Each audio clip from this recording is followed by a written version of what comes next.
Mon nom est Jacques Tétrault, comme on vous a dit. Aujourd'hui, le regroupement vient présenter au Parlement, aux représentants des citoyens et citoyennes de la province, 28 500 signatures de non-acceptabilité sociale pour les compagnies gazières sur leur terrain. Alors, c'est un travail titanesque qui a été fait de la part de nos citoyens bénévoles qui ont sillonné la vallée du Saint-Laurent principalement, parce que c'était là qu'étaient concentrées les compagnies de gaz, qu'ils ont frappé aux portes et qu'ils ont expliqué de façon assez à fond qu'est-ce qu'il en était des gaz de schiste. Et suite à ces explications-là, les citoyens qui le désiraient signaient un formulaire comme de quoi ils n'étaient pas intéressés à ce que les compagnies viennent forer chez eux. Alors pour nous, c'est une démonstration très éloquente de la non-acceptabilité sociale de l'industrie des gaz de schiste dans la vallée du Saint-Laurent et partout ailleurs au Québec. Et vous savez qu'actuellement, il y a plusieurs puits qui sont abandonnés au Québec. Alors, vous avez ici aujourd'hui M. Serge Fortier, le représentant de Sémavie, qui peut vous en parler. Il va être à l'extérieur pour vous en informer. On est déjà aux prises avec beaucoup de puits qui fuient. Alors, pour nous, c'est inacceptable qu'on continue à vouloir injecter dans le sol des milliers de litres de produits chimiques qui éventuellement et de façon certaine vont finir par ressurgir à la surface, polluer nos nappes phréatiques, polluer notre environnement à tout le monde et changer de façon drastique notre environnement social. Alors aujourd'hui, c'est vraiment avec un grand plaisir que je viens déposer en compagnie de Mme Massé les formulaires qui ont été récoltés par tous nos bénévoles. Vous avez une preuve de non-acceptabilité sociale. Maintenant, ça reste au gouvernement à faire son travail et faire en sorte que c'est respecté. Vous savez qu'à Gaspé, actuellement, la non-acceptabilité sociale a aussi été démontrée, mais la compagnie Petrolia s'apprête quand même à passer outre cette démonstration-là et quand même à forer. Et c'est d'ailleurs ce sur quoi M. Langelier va vous entretenir. Alors, je vous remercie beaucoup de votre attention. Alors, comme Jacques l'expliquait, la non-acceptabilité sociale, elle se vit aussi à Gaspé, puisque effectivement, les forages qui ont été utilisés à Aldeman 1 ont eu comme conséquence, selon l'analyse qui a été faite par l'INRSO à la demande de Mme Marois à l'époque, ont comme conséquence que 10 des 11 puits sont contaminés par du méthane thermogénique, justement ce méthane qui est associé aux forages pétroliers et gaziers. Alors, avec le règlement sur le prélèvement des eaux et leur protection qui a été mis en vigueur au mois d'août, on a une protection tout à fait insuffisante, comme l'a montré justement le fait que le puits Aldeman 1, qui a été où on a utilisé des tests d'injectivité avec du pétrole, bien, on se retrouve aujourd'hui avec 10 des 11 puits qui sont contaminés. Alors, je vous annonce un drame annoncé qui est le forage à Aldeman 4, où là, c'est les puits d'eau potable de 900 personnes qui risquent d'être complètement contaminées par les forages qui sont, on ne pratiquera pas immédiatement la fracturation, mais c'est des forages horizontaux qui vont donc rencontrer de nombreuses failles naturelles qui vont permettre au méthane thermogénique de remonter. Alors, je pense qu'il faut absolument faire cesser, et le Grand Comité pour l'avenir durable du Grand Gaspé a envoyé à Monsieur le ministre Arcan une demande de révocation de ces permis-là, parce qu'effectivement, on est en face d'un drame, d'une situation, d'un sinistre au sens de la loi sur la sécurité civile, et ce sinistre-là est annoncé. Alors, il faut mettre fin immédiatement à ces forages qui vont, de façon plus que probable, contaminer les sources d'eau potable des citoyens de Gaspé. Je vous remercie. Merci. Merci, Martine. Alors, bonjour. Il me fait plaisir aujourd'hui de déposer ces 28 500 signatures qui viennent en fait s'ajouter aux 32 000 que Martine a déposées il y a déjà 2 ans de ça. Alors, quand on parle d'acceptabilité sociale, quand les citoyens et citoyennes du réseau Vigilance nous parlent d'acceptabilité sociale, je pense qu'ils savent de quoi ils parlent, parce qu'ils sont allés à la rencontre des gens. Ces gens, de façon claire, en indiquant, en signant un formulaire, nous disent qu'on ne veut pas que leurs eaux soient contaminées. On ne veut pas que leur leur paysage soit complètement dévasté, que leur santé soit menacée. On ne veut pas que les terres agricoles du Québec, ce qui nous nourrit collectivement, soient contaminées. Leur qualité de vie s'en trouverait, et s'en trouve pour certains, déjà assez atteint. Cette acceptabilité sociale n'est pas au rendez-vous et elle est très loin de l'être au rendez-vous. Les gens ont compris l'horreur qu'impose l'industrie de fracturation hydraulique.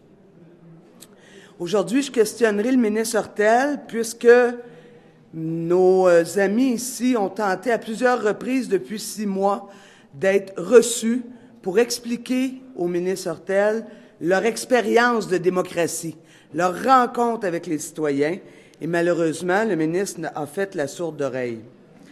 Alors, pour Québec solidaire, la cause du gaz de schiste est entendue. Depuis 2010, nous disons non à cette industrie. Nous refusons la fracturation hydraulique, que ce soit pour la recherche de pétrole ou de gaz de schiste. Nous refusons aussi sur l'ensemble du territoire québécois. Pour Québec solidaire, l'urgence d'agir est maintenant et on doit sortir le Québec des hydrocarbures. Et je peux vous dire qu'avec des citoyens et citoyennes vigilants et vigilantes, comme ceux et celles qui sont derrière moi, et les centaines et les milliers d'autres qui sont dans la rue, j'ai confiance que nous allons réussir à faire reculer l'exploration des hydrocarbures.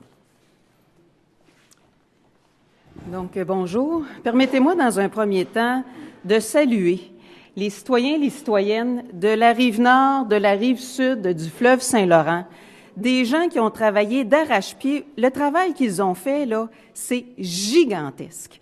Moi, je m'inscris dans la continuité. J'avais déposé en avril 2012 37 000 refus des gens qui avaient signé pour refuser l'accès à leur territoire. Ils ont continué le travail et aujourd'hui, c'est 28 500 signatures additionnelles pour un total de 65 000 signatures. Donc, moi, vraiment, je veux les féliciter pour le travail qu'ils ont fait, le travail citoyen. Bravo. On se rend compte qu'avec la revenue du Parti libéral au gouvernement, le Parti libéral persiste et signe. Persiste et signe à vouloir continuer à appuyer l'industrie du gaz de schiste. Pendant que le Parti québécois était au gouvernement, nous avons déposé un projet de loi moratoire pour le gaz de schiste pour l'ensemble de la vallée du Saint-Laurent, malheureusement bloqué par la Coalition Avenir Québec et par le Parti libéral. Nous le savons que ce développement-là est un développement insensé dans la vallée du Saint-Laurent. C'est clair que c'est un territoire qui est habité. C'est clair qu'il y a de l'agriculture qui est sur ce territoire-là, que les gens veulent pouvoir continuer à avoir une eau potable de qualité. Et donc, on ne comprend pas l'entêtement de l'industrie et l'entêtement du gouvernement libéral à vouloir poursuivre dans cette voie-là. Et je pense que les citoyens l'ont démontré par leur détermination. Ils ont continué l'action sur le terrain et ils continueront à être présents pour dire non au gaz de schiste sur leur territoire. Et nous serons là en appui aux citoyens sur ce dossier-là qui est vraiment important. Moi, je suis allée en Pennsylvanie, je les ai vus, les dégâts pour l'agriculture, les dégâts pour les puits d'eau potable pour les gens. Et c'est pas ça qu'on veut pour le Québec. On veut du développement économique intelligent et on va opposer le développement du gaz de schiste, le développement de l'électrification des transports, le développement de nos énergies vertes. C'est vers ces directions-là que nous voulons aller. Merci.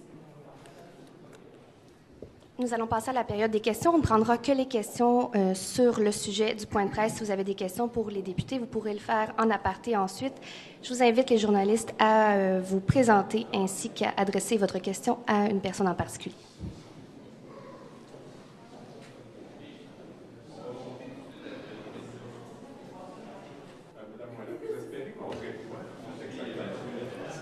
Le train semble parti dans une direction X. Là, quand même.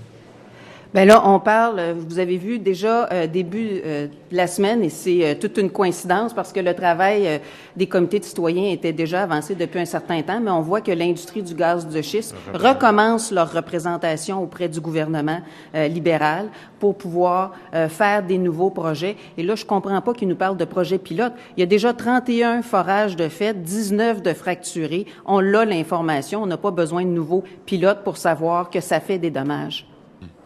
Donc, vous craignez qu'ils arrivent avec une nouvelle loi qui autoriserait finalement? Bien, le gouvernement libéral a ouvert la porte en disant qu'il était prêt à regarder. Et donc, je pense que on voit qu'ils reviennent à leurs anciennes habitudes de travailler main dans la main avec l'industrie gazière. Et effectivement, je trouve que c'est inquiétant. Et nous allons leur dire non pour les gaz de schiste. Nous avions réussi, l'ensemble des citoyens, à ralentir, même à bloquer le développement des gaz de schiste en 2010-2012. Là, on a eu un rapport de l'ES. Il y a le BAP qui va déposer son rapport. Le rapport de l'ES était vraiment dévastateur. Le BAP va déposer son rapport à la fin du mois. Et nous continuerons avec les comités de citoyens d'être vigilants. Et vous voyez là, tous les paquets qui ont été préparés par les comités de citoyens. Dans ça, vous avez tous les formulaires de refus d'accès au territoire signés de la part des citoyens.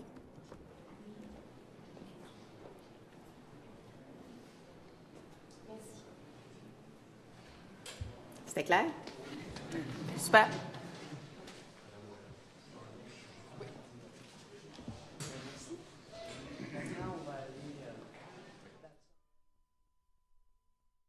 Nous sommes maintenant à la période de questions et de réponses orales.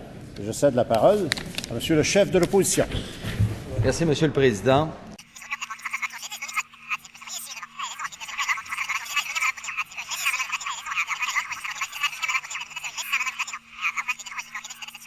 Principal, Monsieur le député de Jonquière.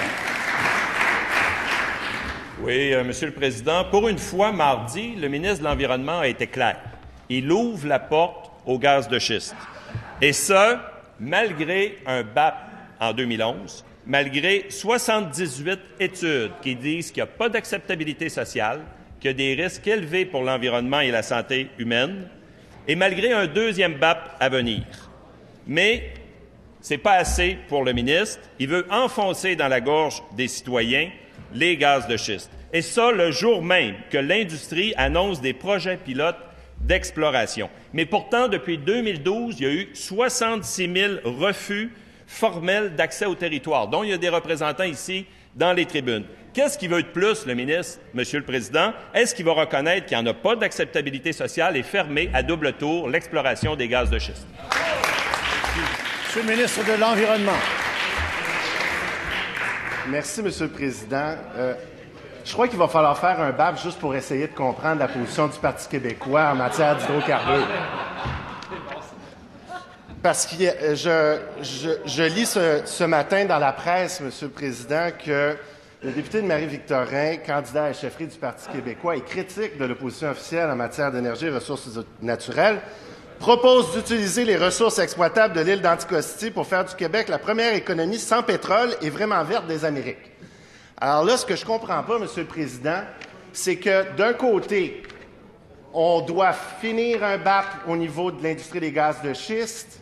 On a proposé également de faire une évaluation environnementale stratégique sur l'ensemble des hydrocarbures pour bien comprendre les impacts de toute la filière des hydrocarbures, comprenant l'industrie des gaz de schiste. Mais quand on parle de pétrole de schiste, par exemple, en Anticosti, pas d'évaluation environnementale, pas de consultation publique, puis on va tout de suite, on passe tout de suite par go, puis on y va sans même considérer quoi que ce soit au niveau des impacts environnementaux du pétrole de schiste. Où est la cohérence, Monsieur le Président?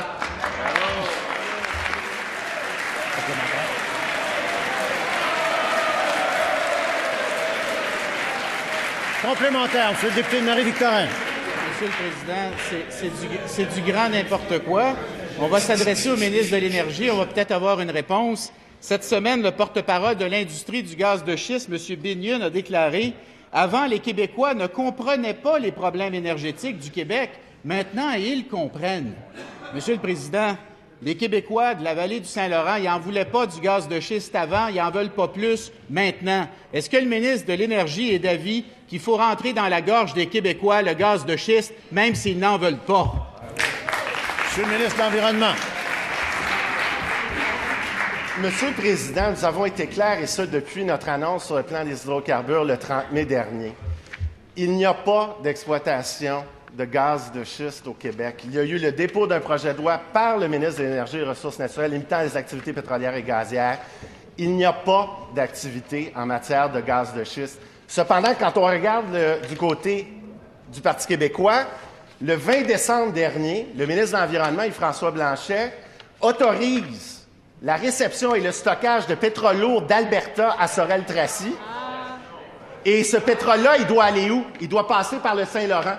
Pour aller où? En Europe et ailleurs. Et qu'est-ce qui arrive maintenant avec ce qui se passe avec Anticosti? Où il va aller, ce pétrole-là, que le critique en matière Deuxième complémentaire, monsieur le député de Marie-Victorin. Monsieur le Président, quand on était au pouvoir, on a voulu imposer un moratoire sur le gaz de schiste et le Parti libéral a voté contre. Maintenant, le porte-parole de l'industrie, toujours le même, M. Binion, dit qu'il est maintenant prêt à dresser une liste de projets pilotes de forage et qu'il est prêt à le faire avec le gouvernement, Monsieur le Président. Où est-ce que ça va s'arrêter? Est-ce que le Parti libéral va écouter l'industrie du gaz de schiste comme ils l'ont toujours fait par le passé, ou est-ce qu'ils vont finalement comprendre qu'ils gouvernent pour les citoyens puis qu'ils vont écouter les citoyens? Ministre de l'Environnement. Une chose qui est claire, Monsieur le Président, c'est qu'on n'écoutera pas le Parti québécois. On n'écoutera certainement pas le député de Marie-Victorin qui veut, sans consulter la population, sans obtenir l'acceptabilité sociale, sans même faire aucune évaluation environnementale, exploiter le pétrole de schiste d'Anticosti, alors que nous avons une approche globale, intégrée, cohérente et rigoureuse qui va étudier l'ensemble de la filière des hydrocarbures avant de faire quoi que ce soit au Québec. Merci, Monsieur le Président.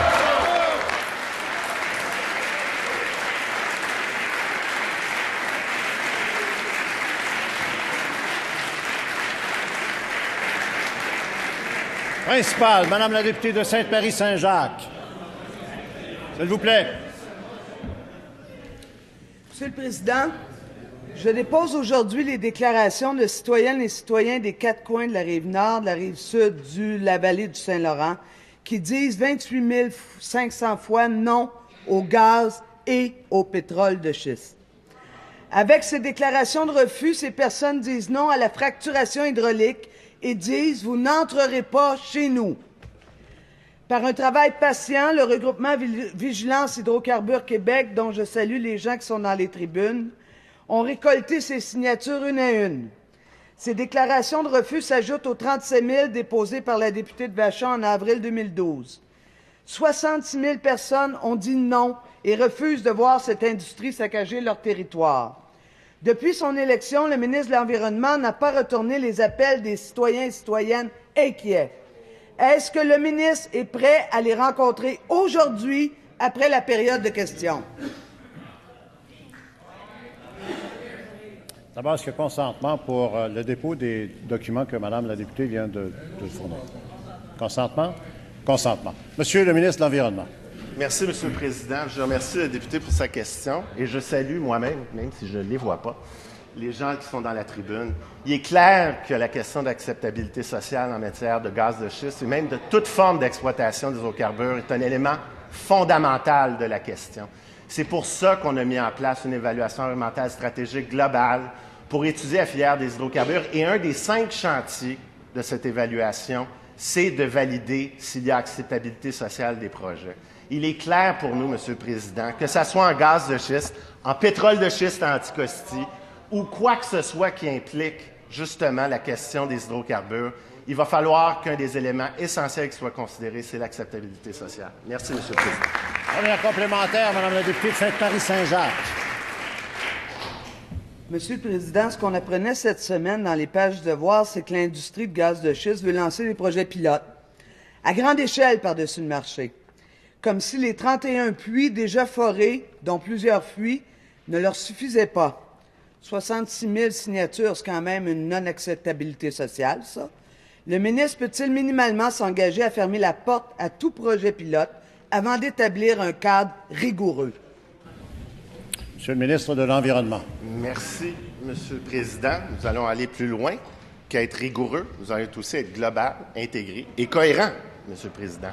Ça veut dire qu'on va faire, comme on l'a dit le 30 mai dernier, on va faire une évaluation environnementale stratégique globale sur l'ensemble de la filière des hydrocarbures qui va comprendre l'exploitation des gaz de schiste et l'ensemble de la filière des hydrocarbures. Sur le gaz de schiste spécifique, il faut rappeler qu'il y a encore un BAP en cours sur cette question-là même, Monsieur le Président, et que nous attendons le rapport de ce BAP qui a été mandaté par le gouvernement du Parti québécois. Nous attendons le rapport pour la fin du mois. Après ça, il va y avoir l'évaluation environnementale stratégique et après ça, on pourra prendre une décision rigoureuse, Monsieur le Président. Deuxième complémentaire, Madame la députée de Sainte-Marie-Saint-Jacques. Je comprends donc qu'il n'y aura pas de projet pilote. Le ministre répond sans cesse le même slogan depuis des mois. Il utilise les mêmes techniques que l'industrie gazière et pétrolière et leurs films de com. Comme les citoyens et citoyennes assises en haut dans la tribune, son discours serait sans doute bien différent s'il était directement concerné. Alors ma question, comment réagirait-il si demain matin une entreprise gazière voulait forer dans sa cour arrière? Signerait-il le formulaire de refus? Monsieur le ministre de l'Environnement. Merci, Monsieur le Président. Encore une fois, il faut comprendre que notre position est complètement différente de celle de l'industrie. Nous avons dit clairement, dès notre début de mandat, que sur l'ensemble de la filière des hydrocarbures, y compris les gaz de schiste, que nous allions faire une évaluation environnementale stratégique globale et que cette évaluation allait tenir compte des critères d'acceptabilité sociale. Nous avons également déposé un projet de loi, le ministre de l'Énergie et des Ressources naturelles a déposé un projet de loi limitant les activités gazières et pétrolières qui fait en sorte qu'il n'y en a pas d'exploitation de gaz de schiste au Québec. Laissons-nous le temps de terminer nos processus et une fois qu'on aura fini l'ensemble de nos études, on pourra justement prendre des décisions avec l'ensemble des faits, Monsieur le Président. Madame la leader de l'opposition. Simplement, article 79, il y avait une question qui a été posée, soit de rencontrer nos représentants avec le ministre et avec les gens qui sont dans le public. On aimerait avoir eu cette réponse-là aussi. Est-ce que j'ai... Madame la députée de Repentigny, vous êtes en principal.